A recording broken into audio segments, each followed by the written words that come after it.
pinaano niya, lift niya is yung bago niyang truck. Yeah, you're all the way on, so you're good to go. Love McKinsley! Love!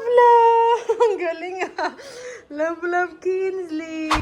Hi guys! Welcome back to our channel. So for today's video, pipick upin namin yung truck ni Travis kasi nagpalagay siya ng lift. Tapos, what is that babe? Alignment? So it got Alignment, right?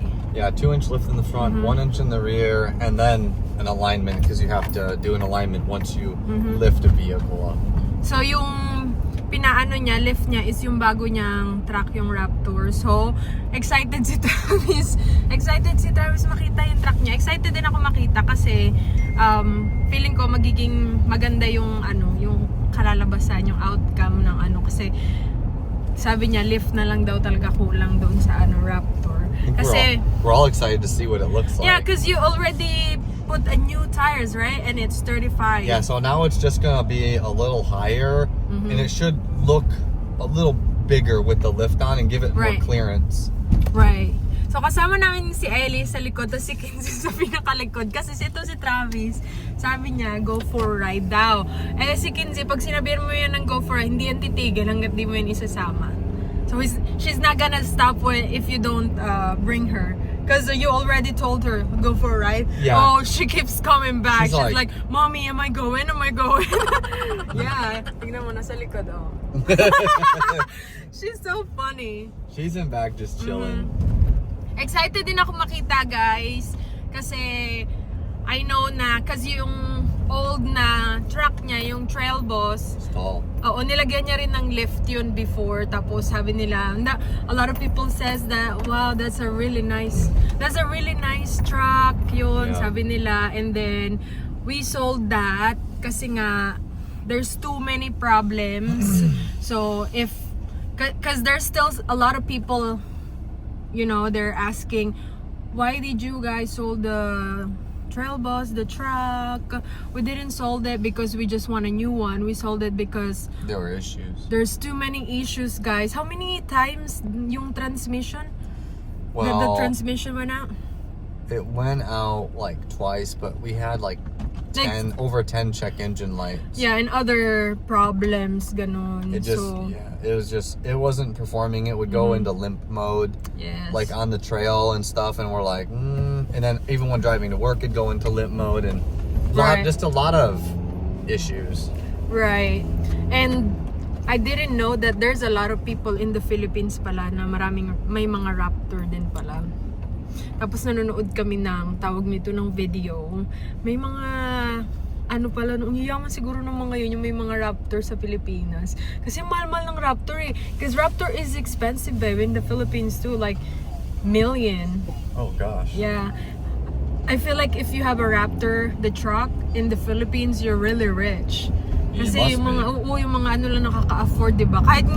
Kahit nga pag yung mga simpleng sasakyan lang, para sa akin, feeling ko parang mayaman na sila eh. Pero dito kasi, normal, dito sa Amerika, kailangan may sasakyan ka. Kasi nga, yun lang yung way na kapag na makakapunta ka sa work, ganon.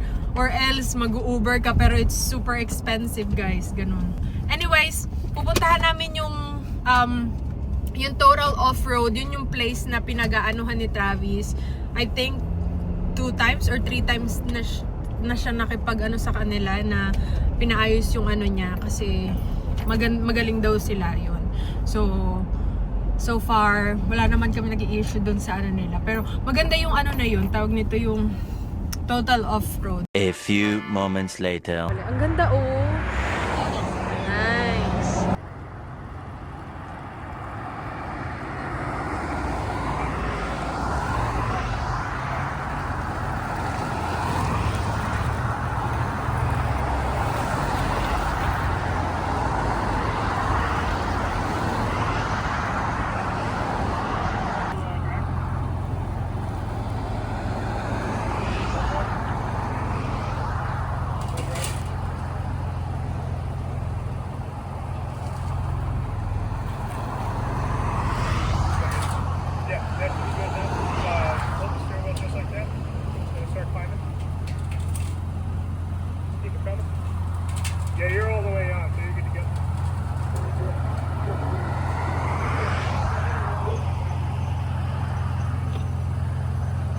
We're home, guys. Nakauwi na kami.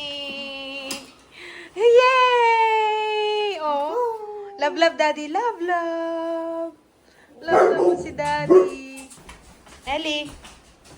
Eliana. Where's Kinsley? Where's Kinsley? Ellie. Bag na naman ang daddy niya. Where's Kinsley? Go find Kinsley. Kinsley, come here. Alam niya pag come here, Kinsley. Come here. Kinsley, come here. Dali, love-love mo si Kinsley, ha? Marunong siya mag-love-love kay Kinsley, niyayakap niya. Kinsley, come here. Come on, come. Come here. Come here. Come here, pretty girl. Good girl. Good girl. Okay, love-love mo, Kinsley. Love-love, dali. Love-love mo, Kinsley. Love-love! Ang galing, ha? Love-love, Kinsley. Hug mo, Kinsley. Love-love. Oh. Ang sweet-sweet talaga ni Ellie kay Kinsley. Ang sweet din ni Kinsley kay Ellie, eh. Naging best friend na si Love-love, Kinsley. Love-love, Kinsley!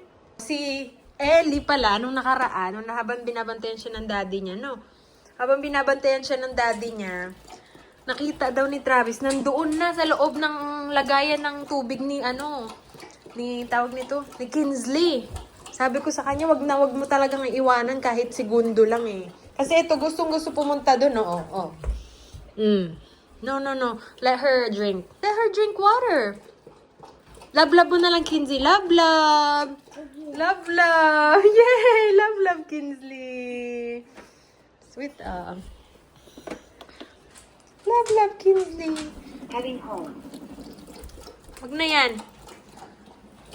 Nagiging close na sila, guys. Nasasad ako kasi hindi kasi forever, di ba, mga aso. Pero ngayon, ini-enjoy muna namin ang moment habang nasa amin si Kinsley. Kasi ang breed nila, guys, yung gantong aso daw. Tawag nito. Kasi lalo't mga malalaking aso sila. Ano ba, Ellie? Minsan daw 10 years lang, ganon. 3 years old na si Kinsley, guys. 3 years old ba tama? Parang 3 years old na ata si Kinsley. Tapos pag lumaki si Ellie, magiging close talaga sila. Tignan mo talaga. Hayaan mo nga siya uminom. Tapos magiging close sila ni Kinsley. Ayokong masad si Ellie. Come on, come here, Ellie. Dali, love-love mo si Kinsley, oh. Oh, si Kinsley, oh. Si Kinsley, love-love mo si Kinsley, dali. Love-love mo si Kinsley. Dali, love-love mo si Kinsley. Lagi niya talaga pinupunta si Kinsley tapos niyayakap niya. Dali, punta natin si Kinsley. Kinsley, come here. Kinsley, come here. Kinsley, come here. Love-love mo si Kinsley. Love-love. Oh, sweet-sweet naman ang baby ko na yan. Love-love mo si Kinsley. Tignan mo, oh. Diba? Sweet na nila. Friend na kayo ni Kinsley talaga, no? Naalala ko nung baby pa man si Ellie. Nung ano pa siya, mga ilang buwan pa lang siya, sinasambunutan niya si Kinsley, kaya si Kinsley umiiwas sa kanya. Pero ngayon, alam niya na paano mo ano. Love-love mo, Kinsley! Love-love! Love-love, Kinsley, oh! There you go. Love-love. Good girl. Love-love mo si Kinsley? Yeah? You love Kinsley? Where's Daddy? Where's your daddy? Where's Daddy? Huh? Where's Daddy? Oh, that's Grandma! Nakita niya na naman yung grandma niya, oh.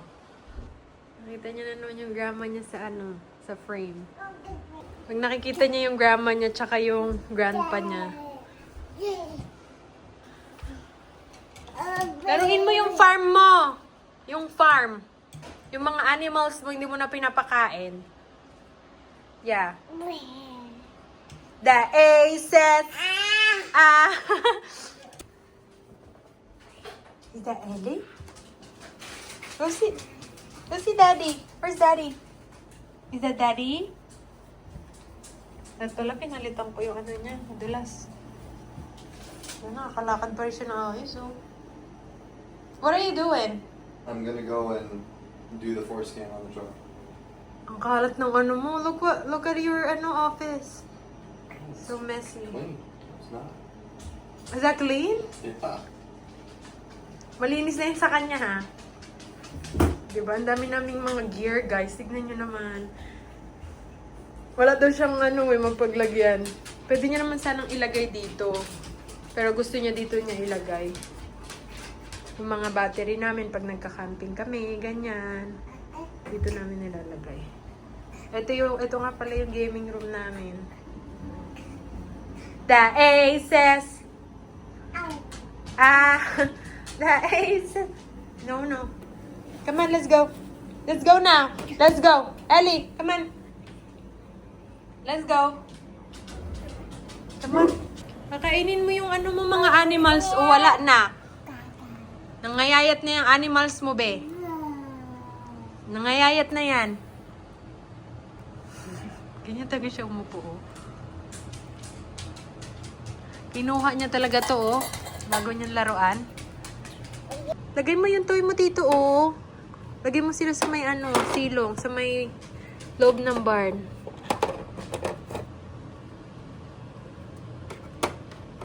Hindi ko na yung... Tinabi ko yung mga iba, guys, kasi ang kalat. Ito lang malalaki talaga yung iniwan ko kasi baka mamaya yung iba. Maano niya. May time na nilalaro niya yan. May time na hindi niya bet laruin. Pero bilib ako kasi ito, parang mas niya to kaysa sa ibang laruan niya. What is that? Cow. The cow says moo. Yeah. The cow says moo.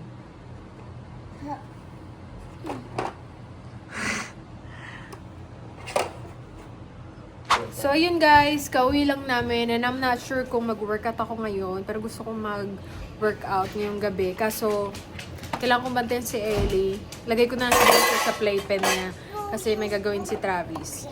And si Travis hanggang bago kami umalis sa papuntang Pinas, may pasok pa rin siya, no? So ako kasi, iba-iba kasi yung day off ko, guys, eh. Depende kung kailan nila ako bigyan ng off, ganun. So, ayun, I'm super excited sa vacation namin. Nakapack na yung iba naming yung dadalhin. Mostly mga pasalubong ko sa family ko, ganun. Hi! You say hi. Hi! Hi! Love, love, mommy. Love, love, mommy. Si mommy, love, love, mommy. Love, love. Ayun nga, hindi pa kami totally parang, yung iba namin mga gamit, okay na, yung nakapack na, pero, siguro matagal pa naman yung travel namin, no, sa February pa, second week ng February, and, yun, kaya may time pa kami mag-empake, tapos, hindi na rin ako bibili ng mga ibang dadalhin kasi puno na yung ayoko naman ma-over baggage. Ala, nandiyan naman siya kay Kinsley. Love mo si Kinsley, love. O, tignan mo. Love mo si Kinsley, love.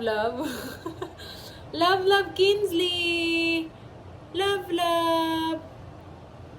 Ang sweet niya talaga kay Kinsley, guys. Every morning yan, pupunta yan, hanapin niya si Kinsley. Minsan makikita ko nandun pa sa bed ni Kinsley. Ay. What? What did you say? The Aces! The Aces! Every letter makes the sound. The Aces! The B says B. Mwah! So, yun lang guys ang vlog natin for today. Thank you so much for watching. See you again next time. Bye! Can you say bye? Bye! Can you say bye? Bye, guys! Bye na! Bye-bye! Bye-bye, guys! Bye-bye! Ilabas namin si Kinsley. Mukhang kailangan niyang magpupo. See you again next time. Bye!